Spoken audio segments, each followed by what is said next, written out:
पंतप्रधान सूर्यघर मोफत वीज योजनेला मुंबईच्या भांडूप परिमंडळामध्ये चांगला प्रतिसाद मिळालेला आहे।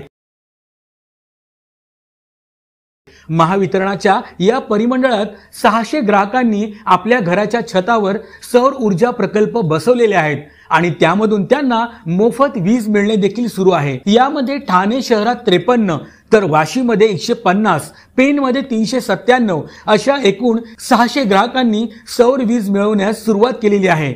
यामुळे त्यांच्या वीज बिलाची बचत होत आहे। या योजनेमध्ये निवासी घरगुती कुटुंबांसाठी प्रति किलोवॅट 30,000 रुपये अनुदान मिळते, तर 3 किलोवॅट पर्यंत अतिरिक्त 1 किलो क्षमतेसाठी 18,000 रुपये इतके अनुदान दिले जाते। ही योजना फायद्याची असल्यामुळे नागरी भागात देखील ग्राहकांचा मोठा ओढा सौर ऊर्जेकडे वाढत आहे। महायुती सरकारमुळे नागरिकांच्या वीज बिलाची मोठ्या प्रमाणात बचत होत आहे।